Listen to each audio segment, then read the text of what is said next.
Hello everyone, कैसे हैं आप सभी। वेलकम है आप सभी का मेरी इस क्लास में।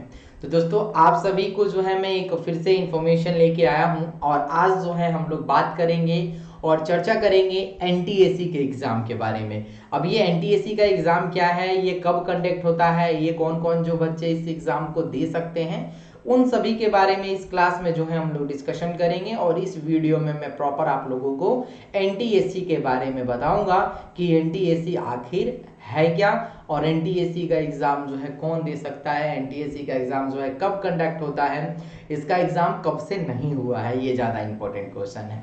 तो एनटीएसी आप सभी को पता है कि इसका जो फुल फॉर्म होता है वो होता है आपका नेशनल टैलेंट सर्च एग्जामिनेशन, है ना।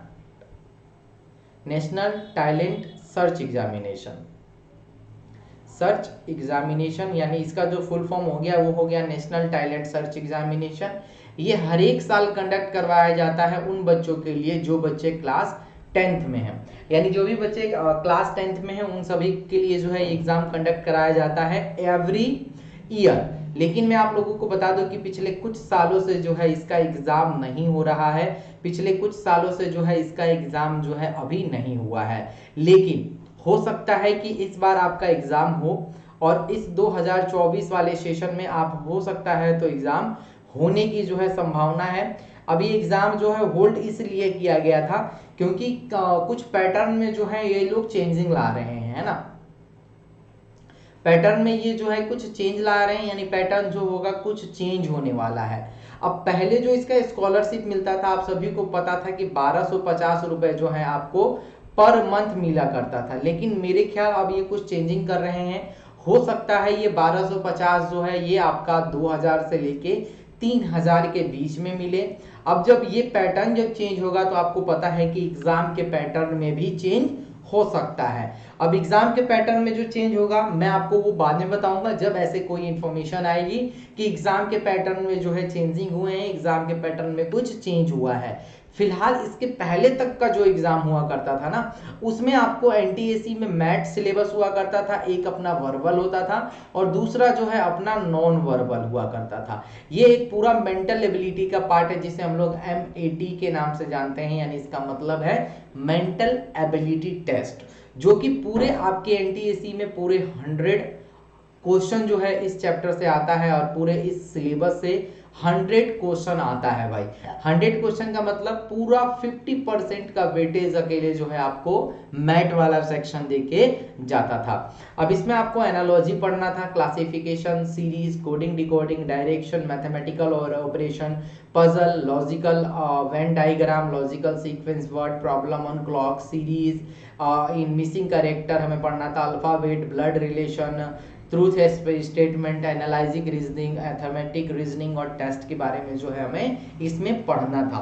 लेकिन फिलहाल देखो कि एग्जाम जो है नहीं हो रहा है। अब जब एग्जाम नहीं हो रहा है तो बहुत सारे बच्चे जो हैं इसकी प्रिपरेशन को बंद कर दिए हैं। लेकिन भाई मैं आप लोगों को बताना चाहूँगा एग्जाम आज नहीं तो कल होना ही होना है, क्योंकि देखो ऐसा कोई भी इंफॉर्मेशन नहीं है कि एग्जाम आपका कैंसिल हुआ है।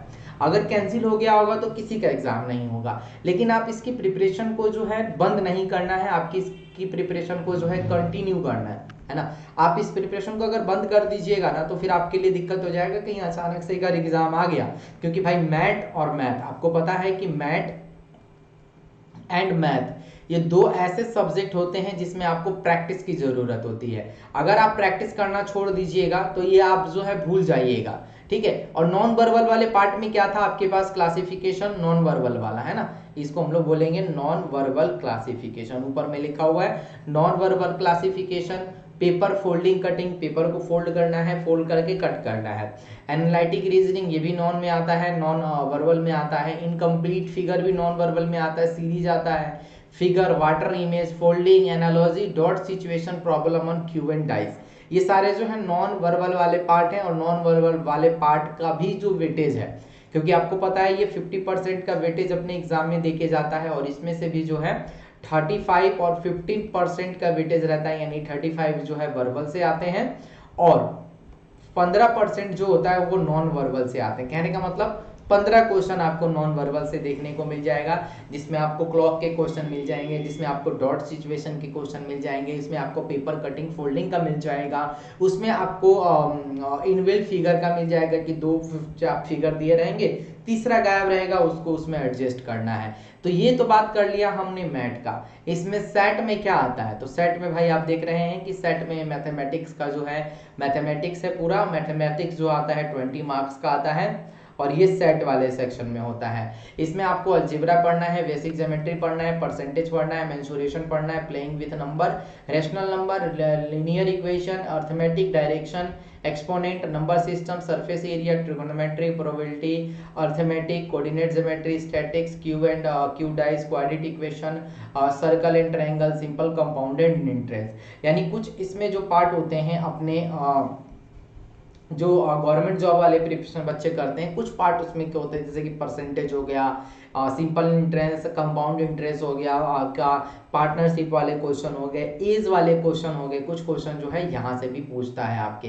तो 20 मार्क्स का ये है और 100 नंबर का वो है, यानी टोटल जो है आपको 120 नंबर का काम जो है मैं खुद आपको कराता हूँ। तो अगर आप लोग एग्री हैं कि इसकी प्रिपरेशन फिर से स्टार्ट किया जाए, तो आप मुझे कमेंट करके जरूर बताइएगा कि क्या इसकी प्रिपरेशन हम लोग कर सकते हैं। देखो, प्रिपरेशन कर लो, कोई एक बुक खरीद लो, बुक खरीद लो और इसकी प्रिपरेशन में लग जाओ, प्रैक्टिस करते रहो। आप अपना जो भी बोर्ड का तैयारी कर रहे हैं, बोर्ड का भी तैयारी करते रहे, साथ के साथ इसको भी आप प्रिपरेशन करिए, क्योंकि ये सब क्या है, प्रैक्टिस वाली चीजें हैं। मान लीजिए आप आधा घंटा या 1 घंटा निकाल के इनको प्रैक्टिस कर लीजिएगा, आपका माइंड भी जो है थोड़ा शार्प हो जाएगा। तो इसकी प्रैक्टिस करना ना भूलिएगा। फिजिक्स, केमिस्ट्री, बायोलॉजी जो है, फिजिक्स में जो है फिजिक्स, केमिस्ट्री और बायो, ये जो है साइंस वाला पार्ट है, और साइंस वाले पार्ट जो है 40 नंबर का आता है, यानी ये जो है आपका 40 मार्क्स का पूछता है, जिसमें आपको एसिड, वेट एंड साल्ट पढ़ना है, living organise, food, life process, measurement, motion and force, reproduction, sound, the universe, carbon and its compound, fibre, human body, ये सब जो है आपको पढ़ने हैं। इतने सारे चैप्टर जो है दोनों मिला के, तीनों मिला के, यानी फिजिक्स, केमिस्ट्री और आपको बायो, ये तीनों मिला के जो है आपको 40 नंबर का आएगा, और ये 40 नंबर का काम करके जाएगा। उस तरह हिस्ट्री, ज्योग्राफी और सिविक्स भी जो है, यानी ये अपना एसएसटी वाला पार्ट हो गया, और यहाँ से भी टोटल 40 मार्क्स आएंगे। यानी जो अपना सेट वाला पार्ट है वहां से भी 100 नंबर के आएंगे। 100 नंबर में आपको मैंने बता दिया, मैथ जो है 20, साइंस जो है आपका 40, एसएसटी जो है आपका 40, यानी टोटली 100 नंबर जो है आपको इस सबसे आएंगे। इसमें एग्रीकल्चर है, ब्रिटिश राज है, ये सब जो है आपको पढ़ना है, यानी एसएसटी का पार्ट है, और एसएसटी वाले पार्ट को भी जो है आपको इसमें करना है। आई होप कि आपको ये सारी चीजें बिल्कुल समझ में आएंगी, क्योंकि हिस्ट्री का जो है 40 नंबर का जो है पूरा है, और कंप्लीट जो है आपको 9th और 10th पढ़ना पड़ेगा। यानी जो भी बच्चे 9th में हैं वो भी इसकी प्रिपरेशन कर सकते हैं, या जो बच्चे इनफैक्ट 8th क्लास में हैं वो भी जो है इसकी प्रिपरेशन अभी से स्टार्ट कर सकते हैं। क्योंकि देखो अब जो है पैटर्न में चेंज हुआ है, तो चेंज जब होगा तो आपको ही पता है कि जब इसका अमाउंट चेंज हो जाएगा, पहले 1250 रुपए मिलते थे, अगर मान लो 2000 से लेके अगर 3000 पर मंथ मिल रहे हैं आपको, तो क्या जो है पर मंथ अगर आपको मिल रहे हैं, तो आपको क्या करना ही क्या है भाई, इसकी प्रिपरेशन करनी है। प्रिपरेशन कीजिए। इसके 2 स्टेज होते हैं, मैंने बताया नहीं, आपको बता देता हूँ। स्टेज 1 जो होता है ये आपके स्टेट लेवल पे होता है। स्टेट लेवल का मतलब जिस राज्य से आप हैं उस राज्य से हुआ, बिहार से हैं, यूपी से हैं, छत्तीसगढ़ से हैं, एमपी से हैं, सॉरी एमपी से हैं, महाराष्ट्र से हैं, तमिलनाडु से हैं, कहीं से भी है, मतलब किसी भी स्टेट से हैं, तो वो स्टेट वाइज जो है एग्जाम होता है। और स्टेज 2 का जो एग्जाम होता है वो नेशनल लेवल पे होता है, यानी ये जो है एग्जाम एनसीईआरटी कंडक्ट करवाती है नेशनल लेवल पे। अगर आप ये दोनों एग्जाम क्वालिफाई कर जाते हैं तो आपको जो है स्कॉलरशिप मिलता है, और ये स्कॉलरशिप जब तक आप पढ़ते रहिएगा तब तक आपको स्कॉलरशिप दिया जाता है। तो ये भी बात थोड़ा बहुत इंपॉर्टेंट है कि जितने दिन तक आप पढ़िएगा उतने दिन तक आपको इसका स्कॉलरशिप मिलता रहेगा, और उतने दिन तक जो है आप इस स्कॉलरशिप का लाभ उठा सकते हैं और इस स्कॉलरशिप को ले सकते हैं, जहां तक पढ़ना चाहे, पोस्ट ग्रेजुएट कर लीजिए। बट उनको क्या होता है, हर एक साल एक सबमिट करना पड़ता है कि आप नेक्स्ट क्लास के लिए प्रिपेयर हैं, मतलब नेक्स्ट सेशन में पढ़ रहे हैं, आप नेक्स्ट क्लास में जो है आ गए हैं। तो आप बिल्कुल भी जो है आप एनटीएससी की प्रिपरेशन कर सकते हैं। अगर आपको एनटीएससी की प्रिपरेशन करनी है तो आप मुझे कमेंट करके जरूर बताइएगा कि मुझे प्रिपरेशन करनी है। अगर आप आईएमओ की प्रिपरेशन करना चाहते हैं तो भी मुझे कमेंट करके बताइएगा। अगर आप एनएसओ की प्रिपरेशन करना चाहते हैं तो भी मुझे बताइएगा। यानी जो भी डिफरेंट लेवल के ओलंपियाड होते हैं आप मुझे जरूर बनाइएगा, क्योंकि ये दोनों एग्जाम जो है एसओफए कंडक्ट करवाता है, तो इसके बारे में भी कभी हम लोग चर्चा करेंगे।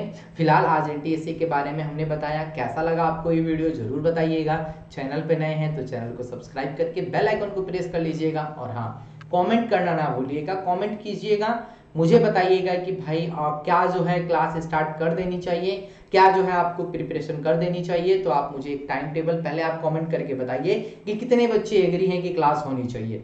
अगर क्लास होनी चाहिए तो आप मुझे बताइए, मैं उसके अकॉर्डिंग क्लास अरेंजमेंट कर दूंगा। आई होप कि चीजें आपको पसंद आई होंगी। फिर मिलते हैं नई वीडियो नई क्लास, तब तक के लिए थैंक्स दोस्तों, बाय बाय, टेक केयर।